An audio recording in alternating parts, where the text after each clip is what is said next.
Assalamualaikum warahmatullahi wabarakatuh. Kami dari kelompok 4 Kubu 1 akan mempresentasikan tugas pangan fungsional mengenai desain dan aplikasi klaim pangan fungsional senyawa DHA terhadap perkembangan dan fungsi otak serta kesehatan mata.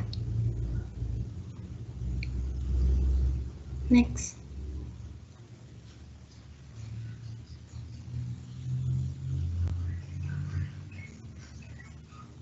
Dengan anggota Salsabila Yuka, Putri Anggini, Devi Aprianti, Vanessa Jetro, Maria Carolina, Sherry Kaneli, Normalia Indah, Olivia Ruth, Lydia Alwina, Ainun Azahra, Almas Diani, Akbariska, Clarissa Patricia, Fajar Trioning Tias, dan Aurelia Juniata.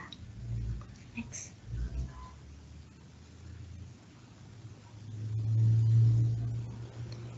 Yang pertama adalah desain mengenai pangan fungsional yang akan kita bahas, yaitu tepung ikan. Tepung ikan merupakan produk sampingan dari pengolahan ikan dan merupakan sumber murah gizi berkualitas tinggi, protein, EAA, dan asam lemak, yang dapat digunakan dalam makanan manusia. Tepung ikan biasanya berasal dari jenis ikan, baik yang kecil, besar, maupun dari sisa-sisa ikan yang tidak diolah dalam pengalengan. Kandungan senyawa yang merupakan subjek dengan klaim kesehatan yang akan dibahas adalah DHA di dalam tepung ikan hasil olahan ikan salmon. Next.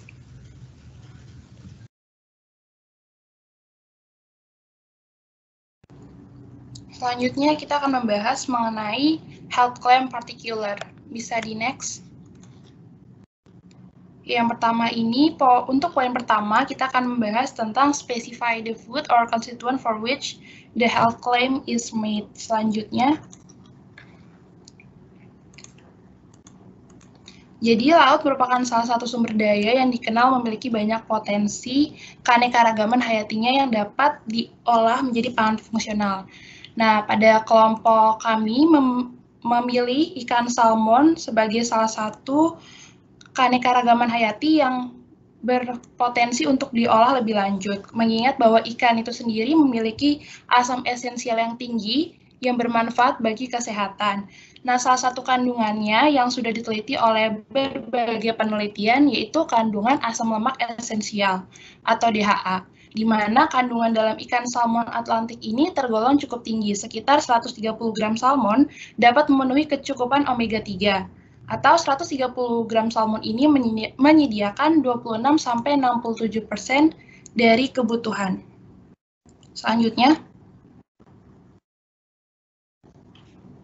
yang akan dibahas pada poin kedua mengenai hubungan DHA terhadap retardasi mental dan dry eye.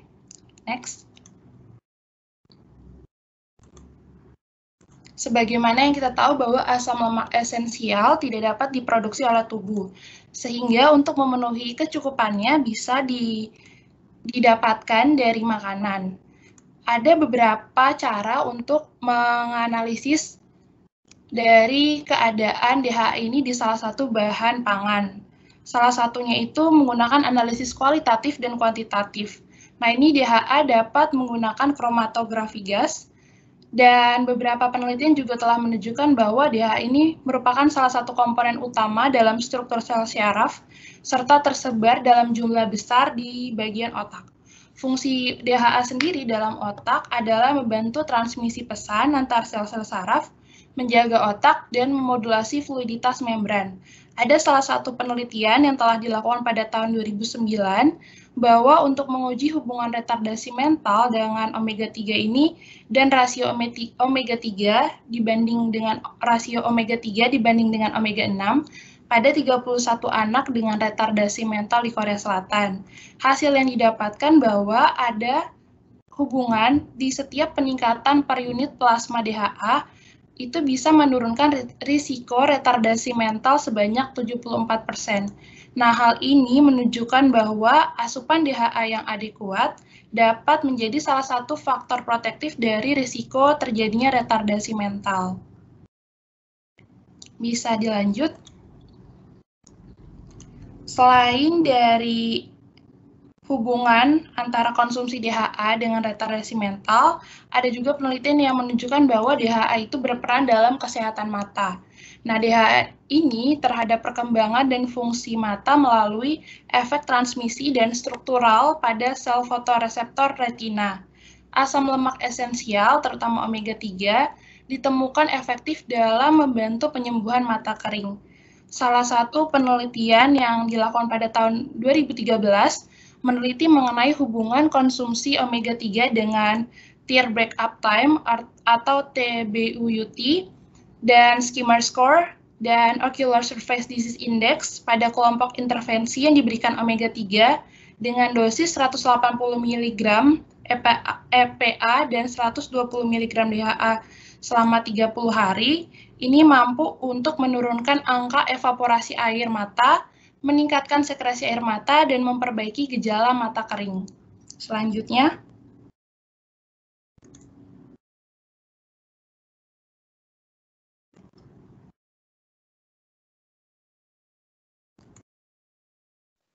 Selanjutnya ada provide a proposal for the wording of the health claim. Next.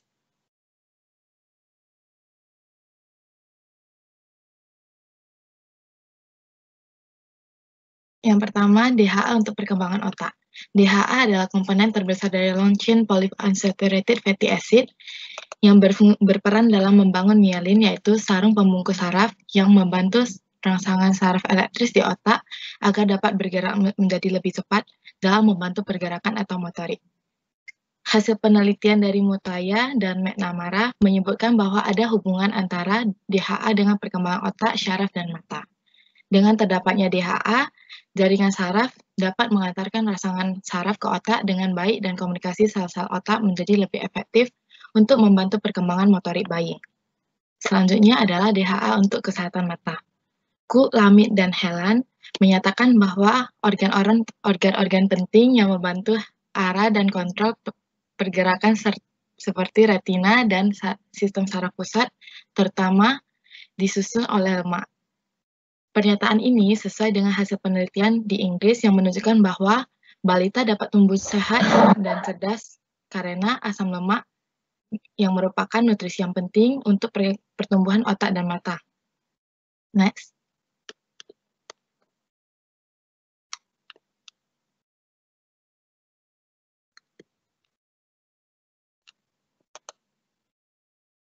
Selanjutnya adalah condition of use.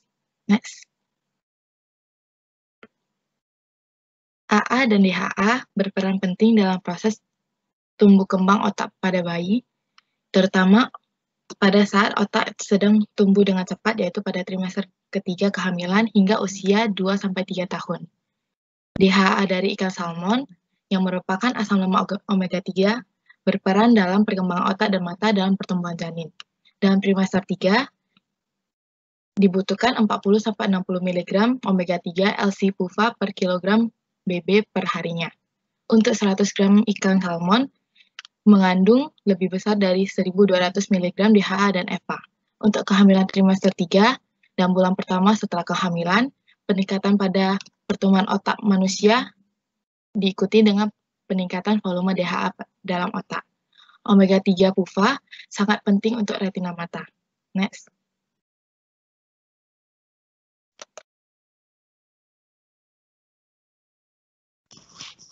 Selanjutnya adalah characterization of the food or constituents. Next.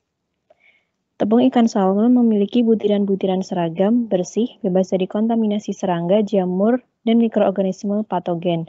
Selain itu, tepung ikan salmon juga bebas dari sisa-sisa tulang, mata ikan, dan benda asing, seragam, dan bau khas ikan amis. Next. Tepung ikan salmon memiliki sifat fisik seperti berwarna merah kecoklatan, bertekstur lembut, dan berbau khas amis salmon. Untuk sifat kimianya, berdasarkan standar yang sudah ditetapkan oleh Food and Agriculture, kadar air dalam tepung ikan salmon adalah 10%, kadar abunya tidak lebih dari 3%, kadar lemak adalah 14%, kadar serat dalam tepung ikan adalah 22%, dan kadar proteinnya adalah 65,3%.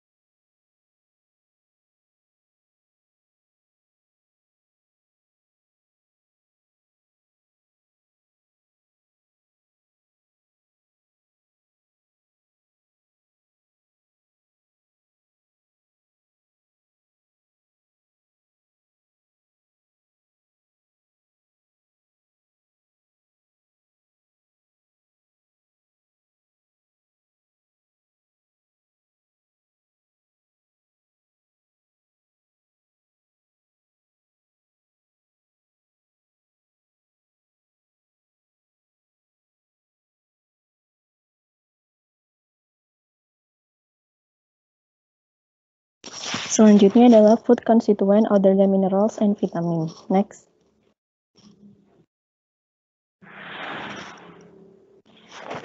DHA adalah salah satu jenis omega-3 yang memiliki 22 atom karbon dan 6 buah ikatan rangkap.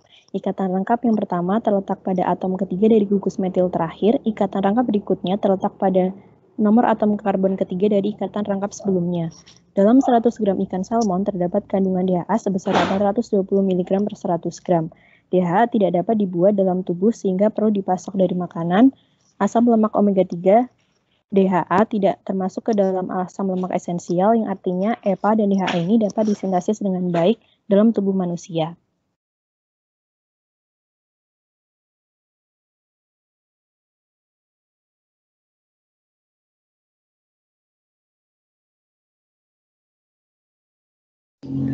Selanjutnya food or category of food. Next.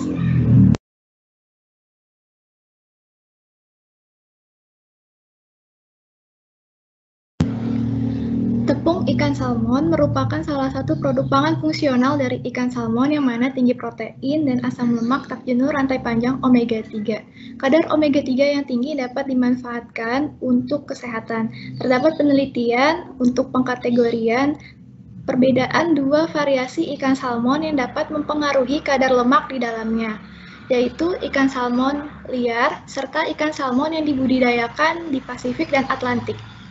Next.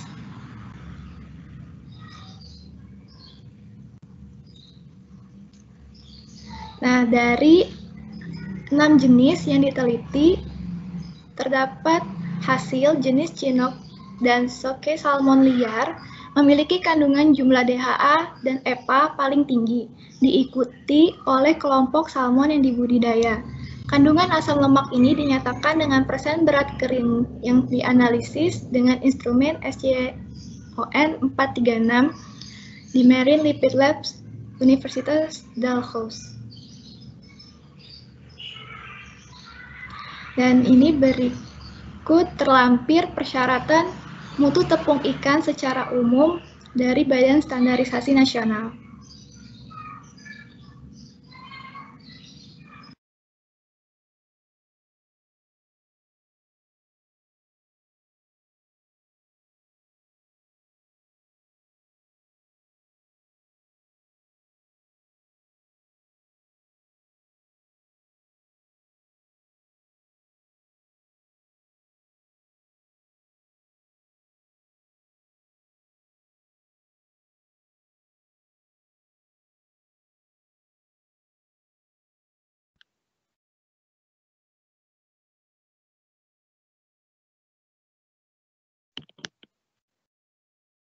Berikutnya adalah manufacturing process selanjutnya.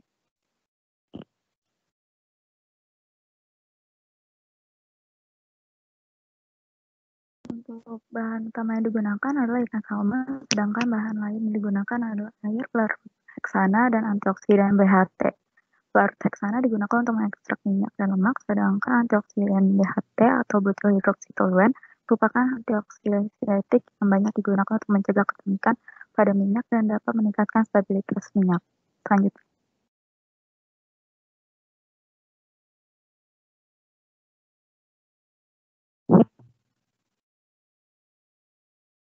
Pada pembuatan tepung dari ikan salmon ini digunakan metode pengukusan dan ekstraksi lemak. Pertama, ikan salmon dibersihkan dan dicuci, kemudian ikan salmon yang sudah dicuci ditiriskan dan ditimbang. Ikan salmon dikukus selama kurang lebih 50 menit, kemudian dengan perbandingan adalah 1:1/3. Setelah ikan salmon ditimbang kembali. Daging ikan salmon dipisahkan dari kulit dan tulangnya. Kemudian daging salmon suwir-suwir dan ditimbang kembali. Setelah itu air sisa kukusan dicampur dengan pelarut heksana dengan perbandingan air kukusan dan heksana 1% untuk memisahkan lemak. Kemudian campuran larutan dipisahkan dengan menggunakan corong pisah. Hasil pemisahan cairan ikan salmon ditambahkan antioksidan BHT sebanyak 0,02% dari berat daging ikan salmon. Kemudian dicampurkan ke dalam daging ikan salmon. Ikan salmon derajat selama kurang lebih 9 jam. Setelah itu dilakukan penghalusan, pengayakan, dan penimbangan tepung tepung ikan salmon. Lanjut.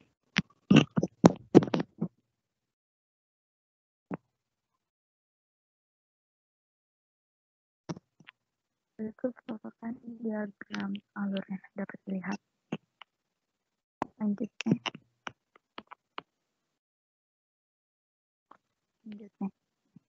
Untuk hal CCP-nya, berikut merupakan penetapan CCP-nya.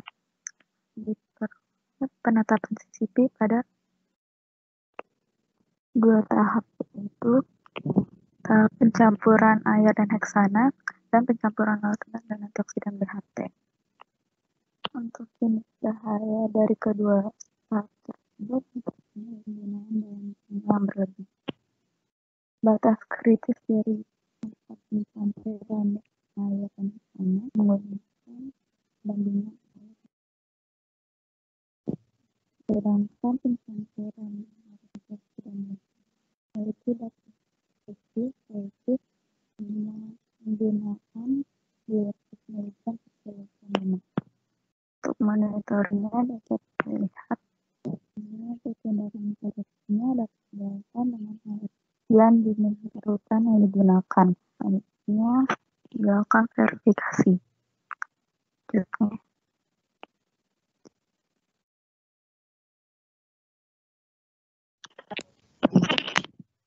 Yang selanjutnya ada function claims.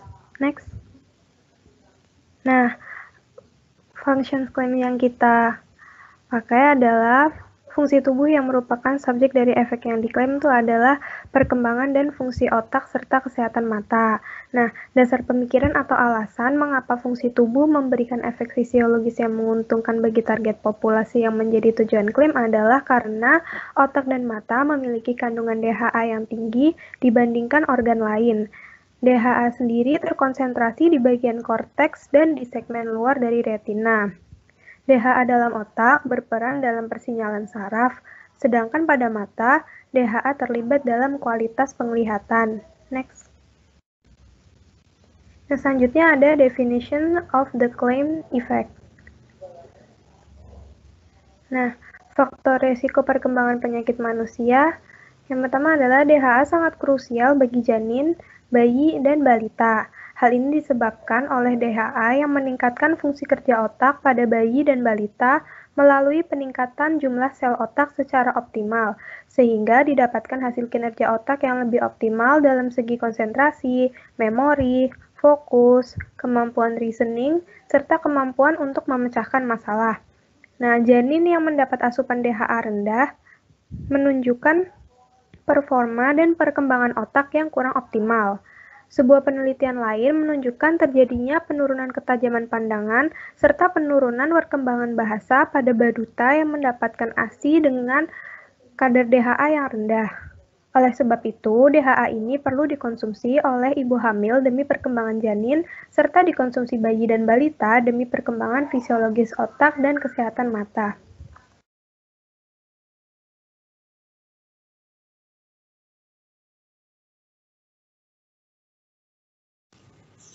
Baik, berikutnya bagaimana faktor risiko spesifik yang dapat dinilai secara in vivo pada manusia.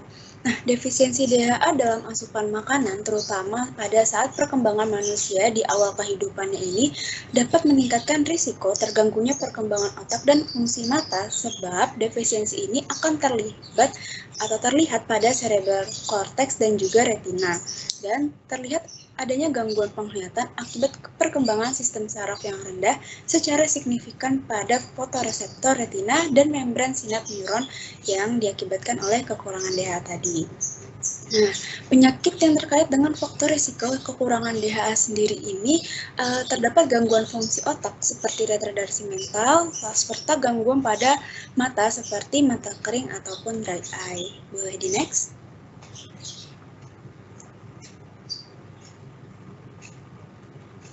Nah, lalu bagaimana kriteria yang digunakan untuk mendiagnosis penyakit dari retardasi mental ataupun dry eye tadi? Nah, untuk retardasi mental ini dapat didiagnosis dengan observasi langsung, tes darah, kadar asam lemak, lemak plasma, dan juga tes urin. Diagnosis ini didasarkan pada American Psychiatric Association Diagnostic and Statistical Manuals atau DSM-3R dan DSM-4 kriteria.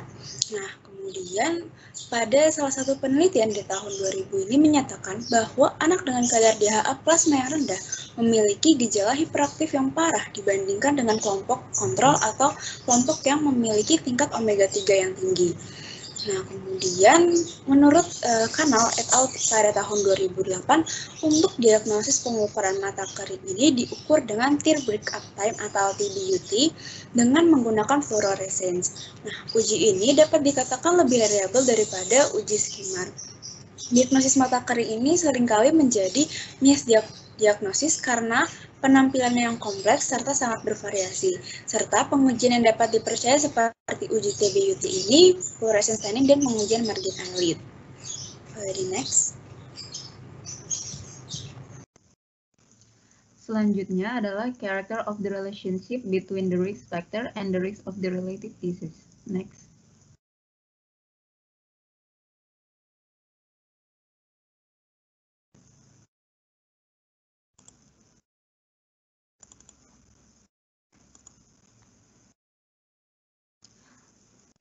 Banyak penelitian tentang hubungan antara asupan DHA yang cukup selama periode kehamilan, laktasi, hingga masa kecil dapat memberikan fungsi penglihatan yang lebih baik. ASI yang dihasilkan selama periode menyusui memiliki kandungan DHA yang dalam jumlah kecil. Sementara DHA merupakan zat yang penting dalam perkembangan sistem saraf bayi setelah kelahirannya. Dalam sebuah studi yang Hibon pada tahun 2007 adalah pemberian suplementasi DHA kepada bayi yang menurunkan resiko nilai IQ rendah pada anak dari keluarga dengan pendapatan rendah. Studi lain memperlihatkan pemberian suplementasi N3-LC-PUVA yang mengandung 250 mg DHA pada 420 bayi yang baru lahir dari lahir hingga usia 6 bulan menunjukkan hasil yang signifikan, mulai dari perkembangan keterampilan berbahasa anak serta komunikasinya. Oleh sebab itu, pemberian asupan DHA melalui konsumsi ikan salmon maupun suplementasi DHA pada ibu hamil, bayi, dan balita sangat diperlukan untuk menurunkan faktor risiko terjadinya gangguan perkembangan dan fungsi otak serta gangguan fungsi mata. Next.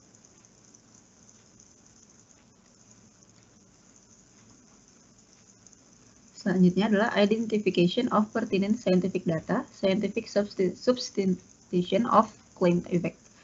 Next, claims of based on the essentiality of nutrients. Next, DHA memiliki 22 karbon dalam rantai ikatannya dengan 6 ikatan lengkap. Nah, senyawa ini memiliki sifat fisik dan fungsional yang unik sebab memiliki ikatan 6 cis dalam ikatan lengkap DHA-nya. DHA sendiri dapat disintesis dari asam lemak esensial alpha-linoleic acid atau ALA melewati proses elongasi dan desaturasi. Konsumsi DHA sangat dianjurkan bagi janin dan anak-anak yang dapat diperoleh dalam jumlah yang cukup tinggi pada makanan laut. Beberapa makanan laut yang memiliki kandungan DHA yang tinggi adalah salmon, tuna, ikan kembung, ikan trout, sarden, serta ikan herring. Next. Selanjutnya di sini ada 4.2.1 yaitu identification of published human studies on the relationship between the consumption of the food or constituent and the climate. Defisiensi DHA akan mengakibatkan kurangnya perkembangan kognitif dan fungsi visual, khususnya pada janin dan bayi.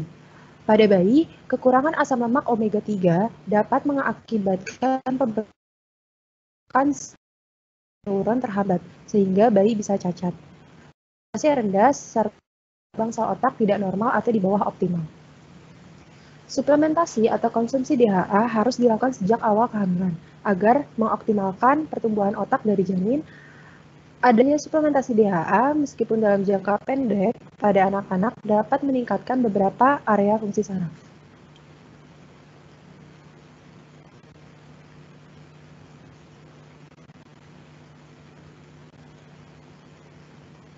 Di sini ada bioavailabilitas. Bioavailabilitas ini berkaitan dengan kecepatan penyerapan dan jumlah zat gizi yang diserap dari saluran pencernaan dan mencapai sistem portal.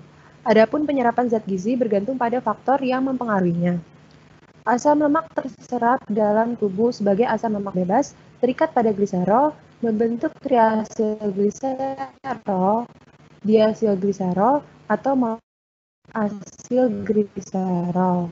Atau A dan DHA umumnya tergabung dalam triasilgliserol ataupun bersama dengan asam parakilmat menjadi bagian dari membran fosfolipid dan terkadang dilepaskan enzim fosfolipase A2 digunakan untuk sintesis glikosanoid. Berdasarkan beberapa studi, didapatkan bahwa DHA dalam minyak ikan umumnya memiliki bioavailabilitas yang lebih baik dalam bentuk trigliserida dibanding fosfolipid. Selanjutnya ada transportasi. DHA yang telah terserap dapat ditransportasikan menuju berbagai membran sel dari organ maupun jaringan, terutama jaringan saraf dan retina. Terdapat 1 liso, 2 dokoheksanoil gliserofosfokolin yang merupakan satu-satunya partikel khusus yang berfungsi untuk meningkatkan transport DHA intracerebral hingga 10 kali lipat.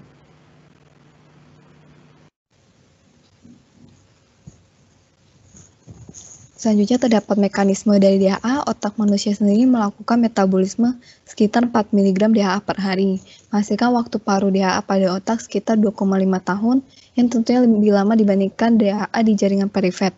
Adanya DHA juga mungkin dapatkan dari asam docosapentaenoic PUFA N3 yang bertindak sebagai prekursor DHA. Namun konversi EPA bukanlah sumber utama dari DHA yang signifikan, sehingga tingkat EPA ini sangat rendah di jaringan otak karena cepat teroksidasi dan dikeluarkan dari otak. Bisa next?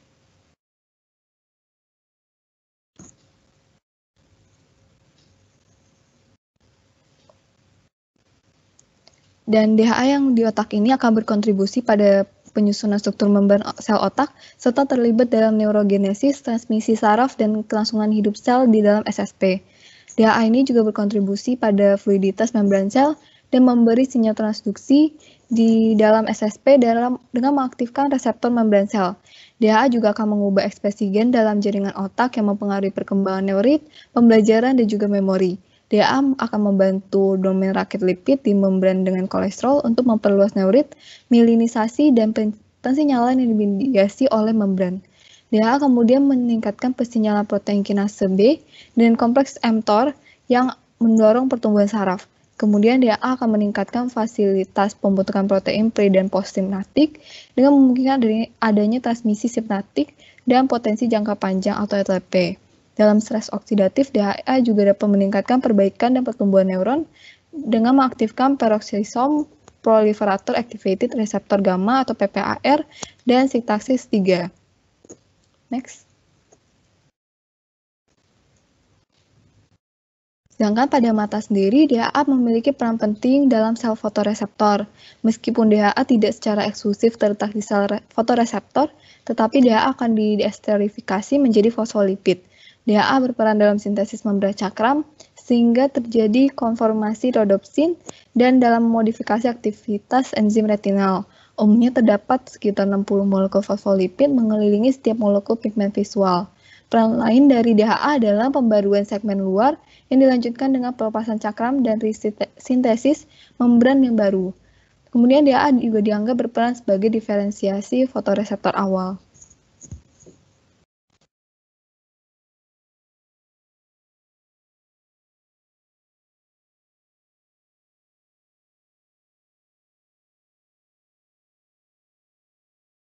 Part selanjutnya adalah overall summary of pertinent scientific data.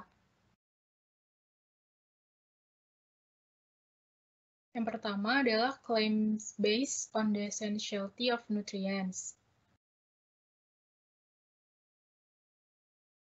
Jadi dapat disimpulkan bahwa DHA ini berperan dalam perkembangan otak, fungsi penglihatan, dan juga berfungsi sebagai jaringan pembungkus saraf. Adanya defisiensi DHA pada otak dan mata itu akan menyebabkan gangguan penglihatan, terutama pada fotoreseptor retina dan membran sinapsis neuron, serta rendahnya nilai IQ pada anak.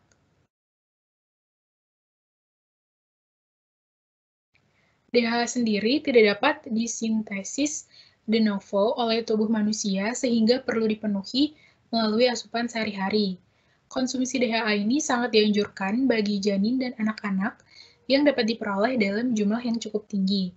Contoh beberapa makanan laut yang memiliki kandungan DHA yang tinggi adalah ikan salmon, ikan tuna, ikan kembung, ikan trout, sarden, dan ikan herring.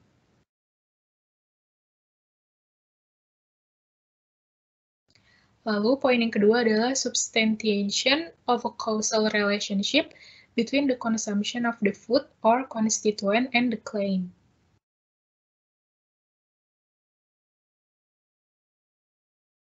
DHA dan AA sangat berperan dalam tumbuh kembang dan perkembangan saraf di otak sebagai penunjang proses milenisasi dan menjaga interkoneksi sel-sel syaraf otak. Pemberian DHA selama masa kehamilan ini diketahui dapat membantu peningkatan perkembangan otak dan mata dalam pertumbuhan janin.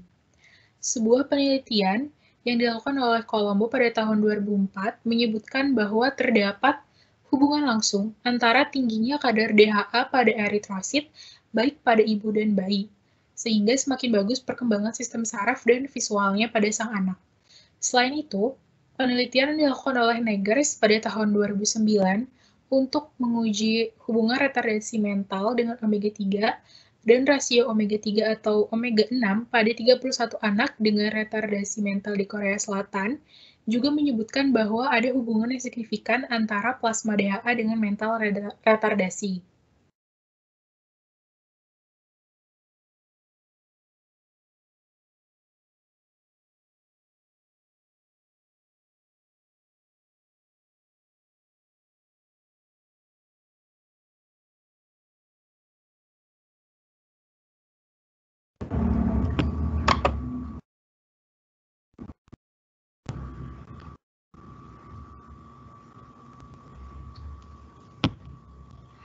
Selanjutnya ada karakterisasi hubungan antara konsumsi makanan dan efek yang diklaim. Next.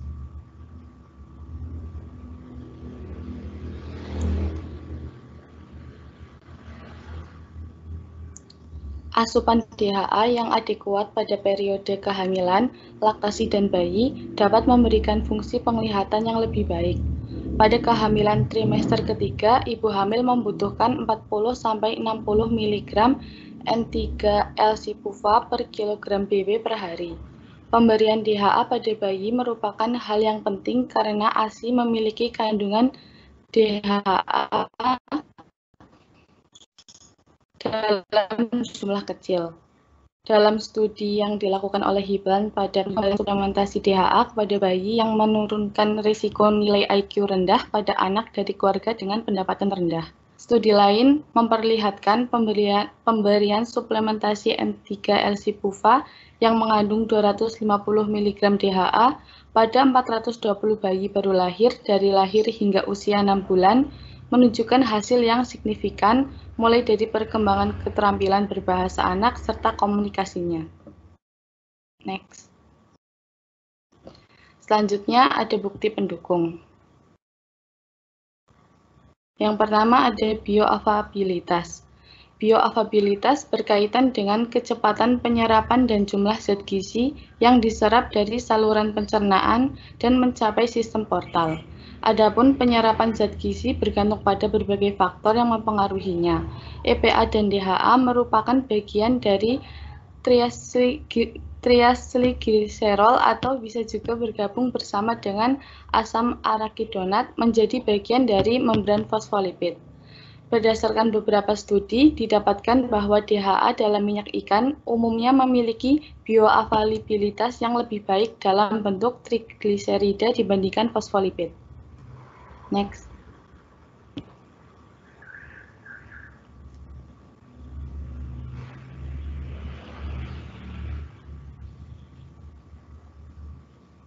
Next. Yang kedua yaitu mekanisme dalam tubuh. DHA yang telah terserap dapat ditransportasikan menuju berbagai membran sel dari organ maupun jaringan, terutama jaringan saraf dan retina. Satu LISO dan LISO-PC DHA merupakan satu-satunya partikel khusus yang berfungsi untuk meningkatkan transport DHA intracerebral hingga 10 kali lipat.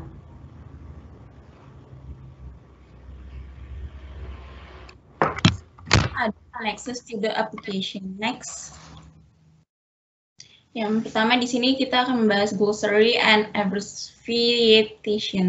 Bisa di next. Bisa dilihat ini adalah kata-kata yang dirasa mungkin bisa membantu dari teman-teman. Next.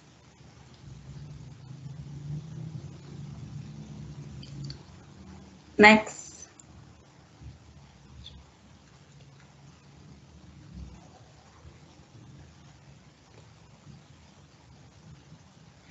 Ini juga ada sambungannya lagi, bisa dilihat pada slide.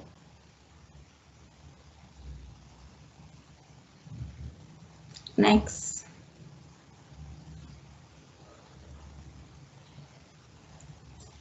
Lalu ada supporting documents. Next.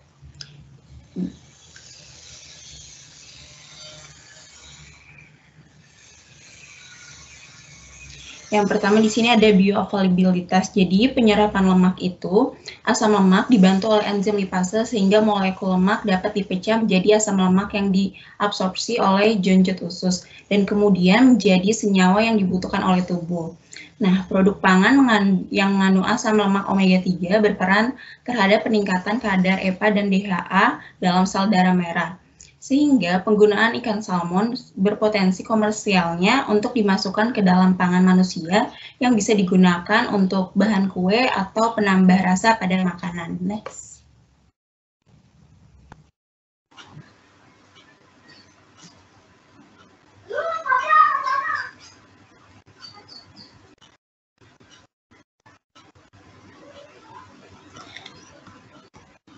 Selanjutnya yaitu data pendukung. Pada studi klinis telah menunjukkan beberapa manfaat yang dihasilkan dari penggunaan omega 3 yaitu EPA dan DHA untuk berbagai nyeri inflamasi seperti nyeri inflamasi sendi, sakit kepala kronis, osteoartritis, rheumatoid arthritis, nyeri punggung, nyeri neuropatik, dan dysmenorrhea.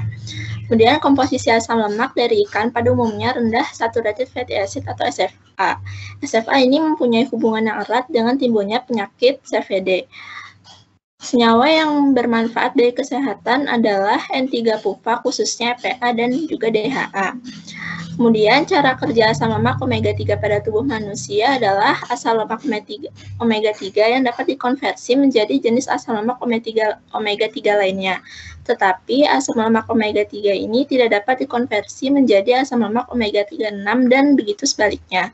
Akan tetapi keberadaan asam lemak omega 3 pada organisme berpengaruh terhadap konsentrasi asam lemak omega 3 dan juga sebaliknya. Next.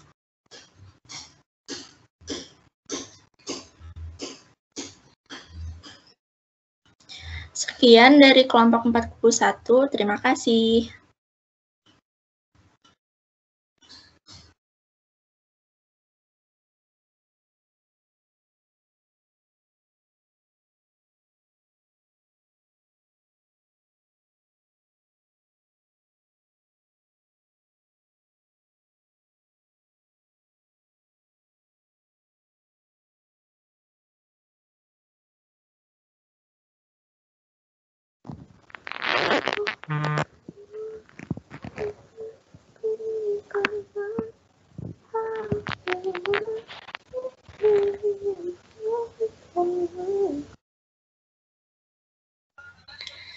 Baik, selanjutnya yaitu tentang pendapat ilmiah terhadap klaim dari kelompok 3 kubu 2 kelas C.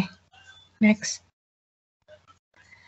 Yang beranggotakan ada Endah Nurhandayani, Esya Aquila Alfianti, Arini Hoirunisa, Huliko, Dian, kemudian Rehandia, Ida Husna, Nurbela Tursida, Maulida Takia, Lutfi Hanum Farida, Rizky Nur Aurelia, dan Haya Zainal Fatina dan Hansa Mutia.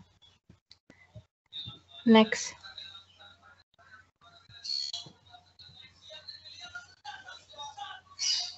Selanjutnya akan dibacakan oleh Dian.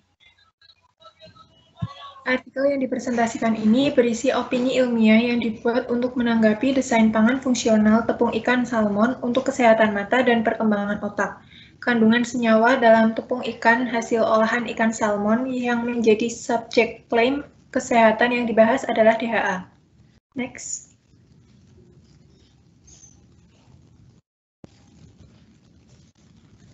Selanjutnya akan dibahas oleh Huriko. Selanjutnya, klaim yang diajukan. Yang pertama, DHA untuk perkembangan fungsi otak. Efek kesehatan yang diklaim adalah berperan dalam perkembangan otak. Target klaim ini untuk janin, bayi dan balita. Efek dari klaim kesehatan ini sudah dijabarkan dengan cukup jelas. Klaim kesehatan tersebut spesifik terhadap bayi dan anak pada masa tumbuh kembang, serta memiliki efek fisiologis yang menguntungkan terhadap kesehatan. Selanjutnya, DHA untuk melindungi kesehatan mata. Efek dari klaim ini adalah membantu perkembangan dan fungsi mata. Target klaim ini adalah ibu hamil untuk kesehatan janin, bayi, dan balita. Efek dari klaim kesehatan yang dibuat kurang spesifik. Klaim kesehatan tersebut dirasa kurang spesifik apakah efek dari klaim ditujukan untuk perkembangan penglihatan pada janin hingga usia balita atau ditujukan untuk pasien dengan gejala mata kering pada usia 45-90 tahun. Next.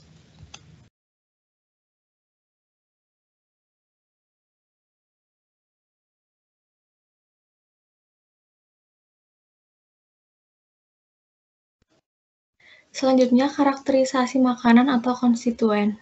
Next. Konstituen makanan atau senyawa yang menjadi subjek klaim kesehatan adalah DHA atau docosahexaenoic acid dalam tepung hasil olahan ikan salmon atau salmon salar. Next. Tepung ikan merupakan sumber protein yang sangat baik karena dapat meningkatkan konsumsi makanan. Tepung ikan memiliki spesifikasi sifat fisik dan sifat kimia.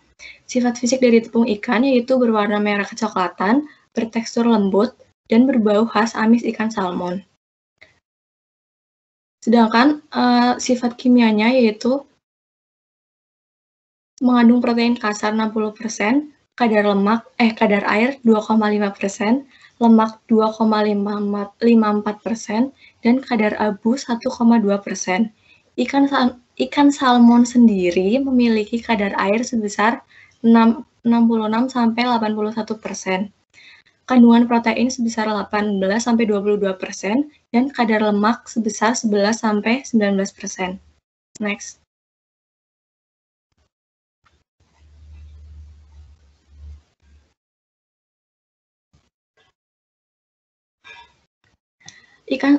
Ikan salmon memiliki kandungan omega 3 yang di dalamnya terdapat EPA dan DHA yang tinggi dibandingkan dengan ikan yang lain.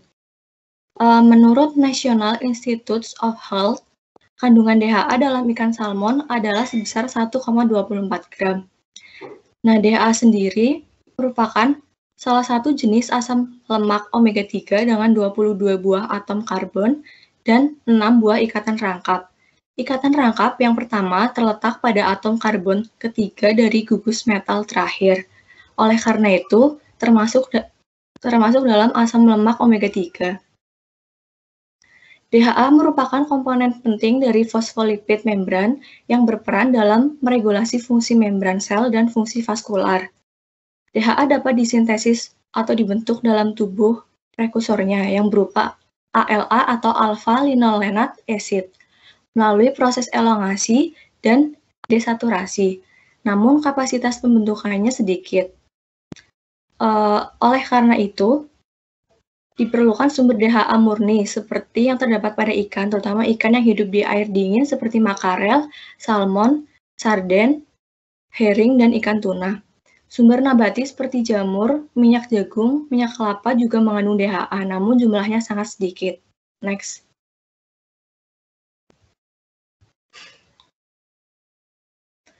Dibandingkan dengan EPA, DHA memainkan peran yang jauh lebih penting dalam pemeliharaan struktur sel, fluiditas, membran, dan persinyalan sel. DHA juga diyakini bersifat anti-inflamasi, anti senyawa apoptosis, dan pelindung saraf yang dikenal sebagai protectin dan resolvin seri D. WHO telah menetapkan rekomendasi tentang asupan omega-3 untuk setiap orang, yaitu 0,3 sampai 0,5 gram per hari, yang terdiri dari EPA dan DHA. Berdasarkan rekomendasi FAO atau WHO, angka kecukupan DHA dalam kategori cukup adalah 20 mg per kilogram berat badan per hari. Sedangkan menurut EFSAA 2012, batas tertinggi seorang anak diberikan DHA adalah 70-100 mg per hari. Next. Menurut Badan POM, konsumsi DHA dan EPA yang berlebihan dapat menghambat proses pembentukan AA dari asam linolenat. Dapat menekan aktivitas enzim siklooksigenase yang membentuk prostaglandin, serta dapat menyebabkan kerusakan ginjal. Kekurangan EPA dan DHA saat lahir berkorelasi dengan BBLR, lingkar kepala yang kecil, dan ukuran plasenta yang rendah. Akibatnya dapat mempengaruhi perkembangan sistem saraf pusat dan kemampuan kognitif di masa selanjutnya. Kekurangan DHA juga terkait dengan Attention Deficit Hyperactivity Disorder atau ADD, seperti aktivitas fisik berlebihan, kesulitan belajar, dan kekurangan keterampilan sosial. Next.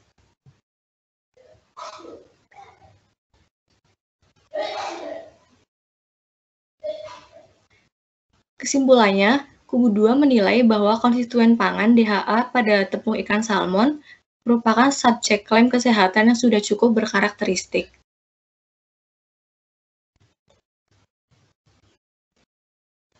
Selanjutnya adalah relevansi efek yang diklaim. Next. Yang pertama yaitu DHA untuk otak. Efek kesehatan yang diklaim adalah berperan dalam perkembangan otak dengan target populasi adalah bayi dan anak pada masa tumbuh kembang. DHA ini diklaim berperan dalam membangun mielin yang membantu rangsangan saraf elektris di otak agar bergerak lebih cepat, membantu pergerakan atau motorik. Perkembangan motorik ini terjadi karena jaringan saraf dapat mengantarkan rangsangan saraf ke otak dengan baik dan DHA juga berperan dalam otak untuk membantu transmisi pesan melalui sistem saraf dan melindungi otak terhadap hilangnya struktur protein dan degradasi oksidatif lemak sehingga membantu menjaga plastisitas otak. Kesimpulannya, klaim kesehatan tersebut spesifik terhadap bayi dan anak pada masa tumbuh kembang, serta memiliki efek fisiologis yang menguntungkan terhadap kesehatan. Next.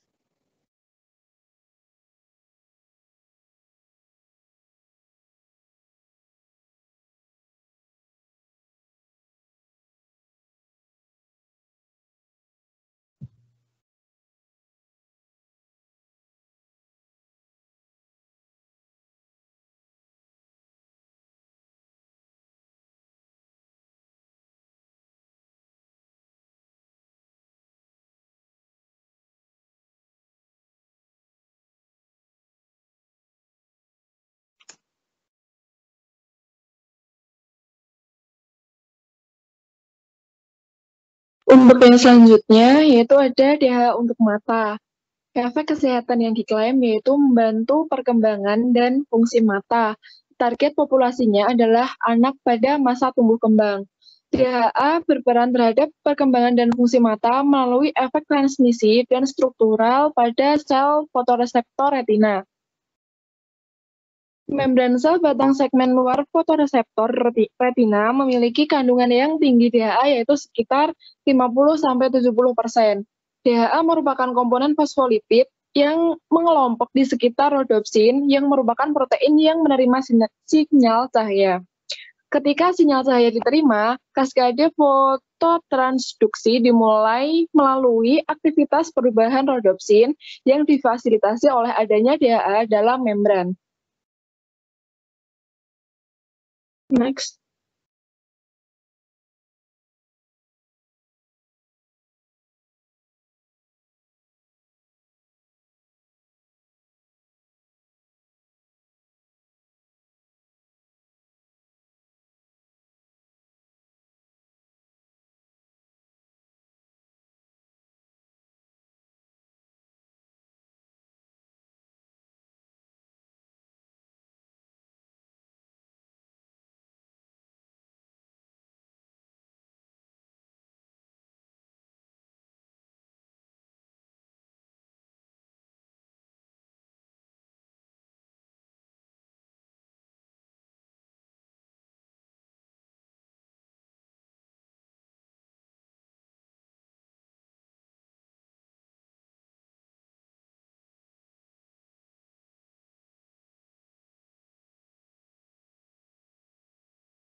Ya, saya lanjutkan untuk DHA untuk mata. DHA pada mata dapat bermanfaat untuk memperbaiki kerusakan oksidatif pada penyakit mata yang akan sangat mengganggu penglihatan, seperti degenerasi makula terkait usia dan glaukoma, di mana stres oksidatif memiliki peran patogenetik antara lain inflamasi, proliferatif, dan kontribusi proangiogenik.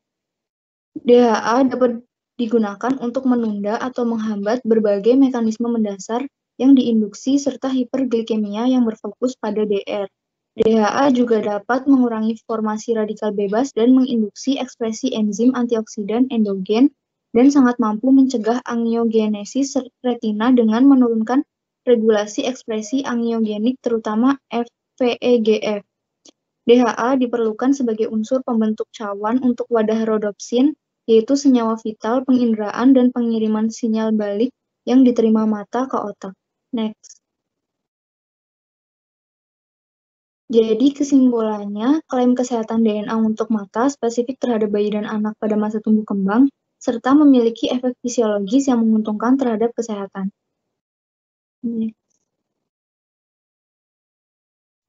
Selanjutnya adalah pembuktian ilmiah dari klaim efek. Next. DHA ini, yang pertama, hubungan DHA dengan perkembangan otak. DHA berperan penting dalam pertumbuhan dan perkembangan otak pada bayi, serta berperan dalam pemeliharaan fungsi otak normal pada orang dewasa. Untuk suplementasi DHA pada ibu hamil atau ibu menyusui ini dapat memberikan efek yang menguntungkan pada beberapa indikator fungsi kognitif awal pada anak. Kemudian DHA juga memiliki efek neuroprotektif dan dapat memerangi gangguan neurodegeneratif seperti penyakit Alzheimer dan Parkinson. Next. Selanjutnya ada tanggapan hasil penelitian bahwa DHA baik untuk otak. Sebagian besar referensi sudah spesifik membahas efek dari subjek klaim, yaitu senyawa DHA yang terdapat pada ikan salmon baik untuk perkembangan otak. Studi literatur Negers menjelaskan bahwa DHA memiliki efek terhadap perkembangan otak, yaitu gangguan perkembangan otak dan retardasi mental. Disebutkan juga penurunan asupan omega-3, terutama DHA dalam membran sel darah merah, menyebabkan gangguan perkembangan otak dan retardasi mental. Karena setiap unit plasma DHA dapat menurunkan resiko retardasi mental sebanyak 74%.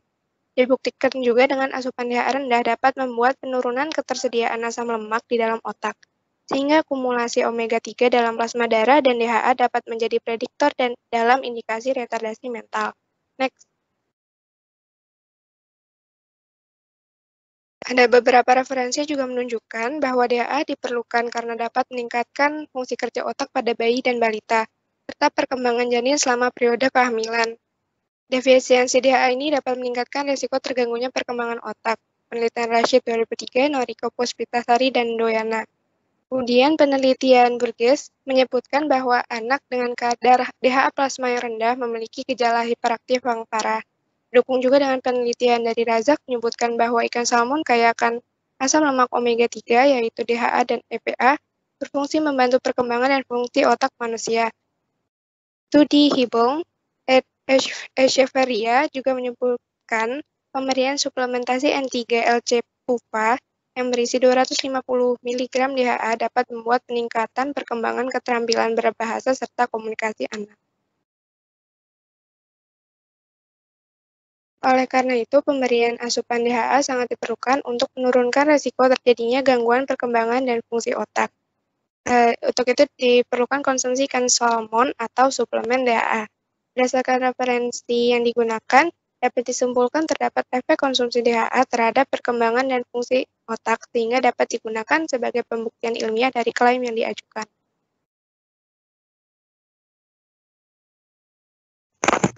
Kesimpulannya,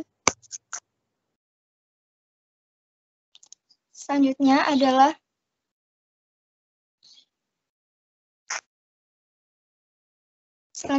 hubungan DHA dengan perkembangan mata. Dalam jaringan syaraf terdapat DHA dalam konsentrasi yang tinggi. DHA ini memiliki peran penting dalam perlindungan syaraf.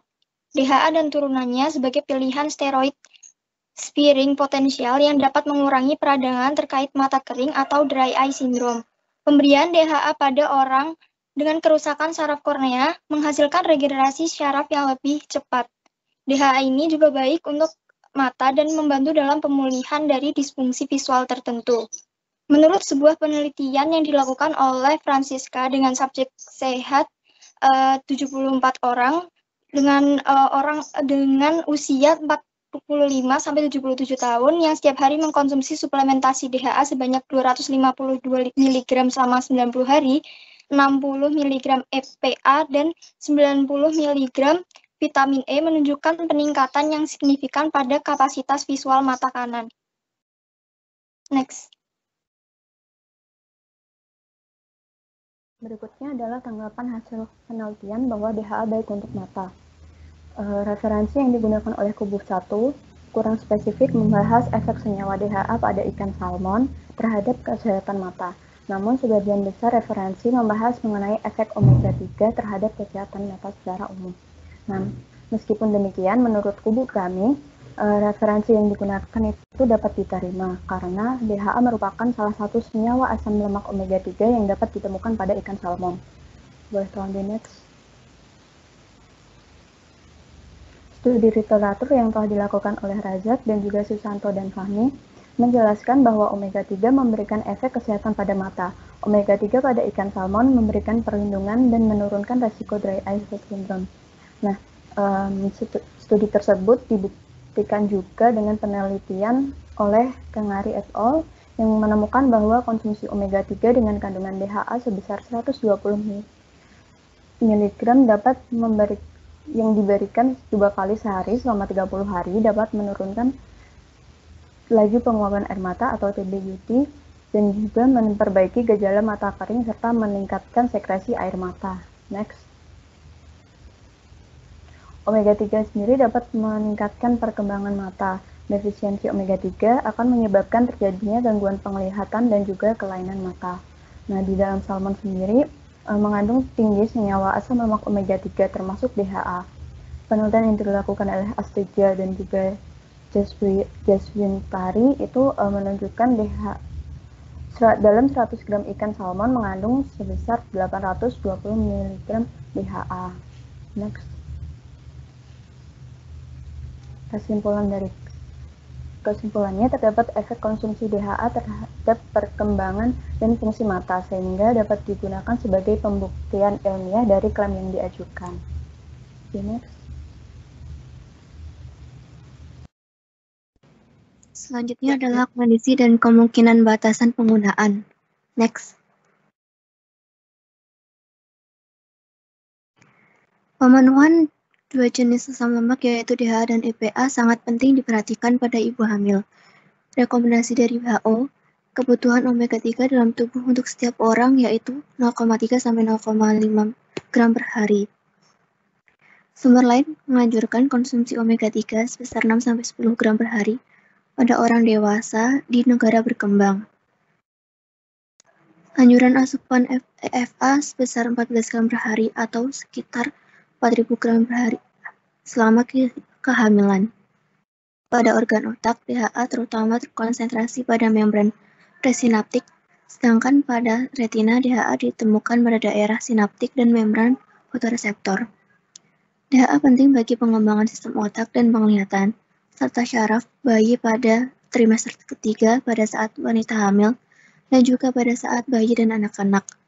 Asam lemak omega 3 banyak ditemukan pada ikan, salah satunya ikan salmon.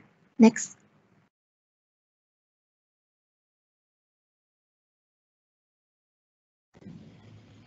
Selanjutnya, sekitar 40-60 mg omega 3 LC-PUVA per kilogram dari berat badan per hari harus dikonsumsi pada saat kehamilan trimester ketiga.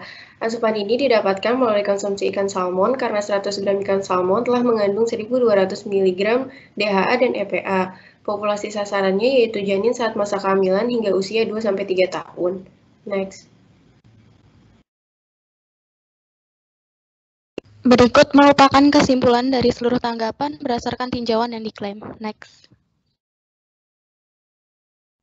Yang pertama, berdasarkan data yang telah disajikan, panelis menyimpulkan bahwa konstituen makanan yaitu DHA dalam tepung hasil olahan ikan salmon yang merupakan subjek klaim kesehatan sudah cukup terkarakterisasi.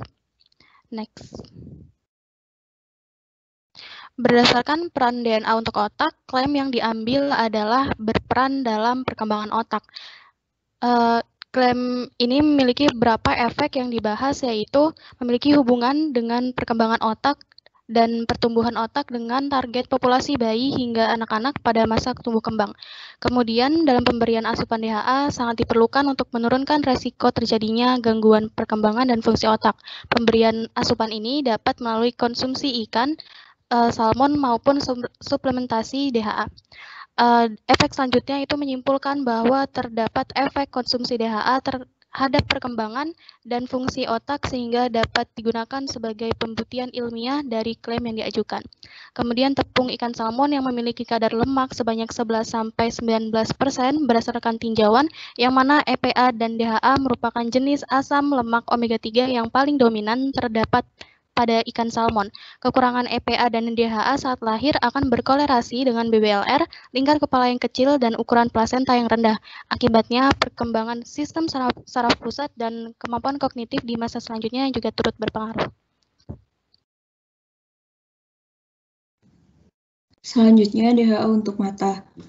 Kesimpulan yang pertama yaitu efek yang diklaim adalah membantu perkembangan dan fungsi mata. Target populasinya adalah anak pada masa tumbuh kembang.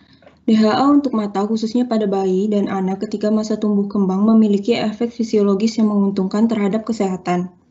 Lalu, dapat disimpulkan juga bahwa DHA berperan dalam perkembangan dan perlindungan saraf, terutama saraf yang terdapat pada mata, serta dapat membantu dalam pemulihan dari disfungsi visual tertentu. Konsumsi DHA dari tepung ikan salmon memiliki hubungan terhadap perkembangan dan fungsi mata pada bayi hingga anak-anak.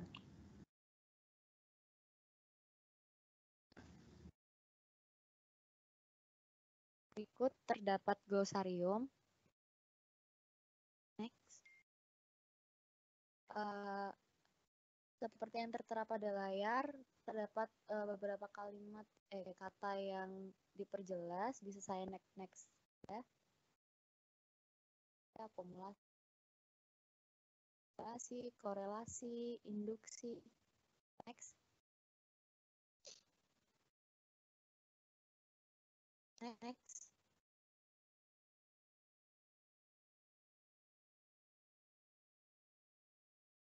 Referensinya.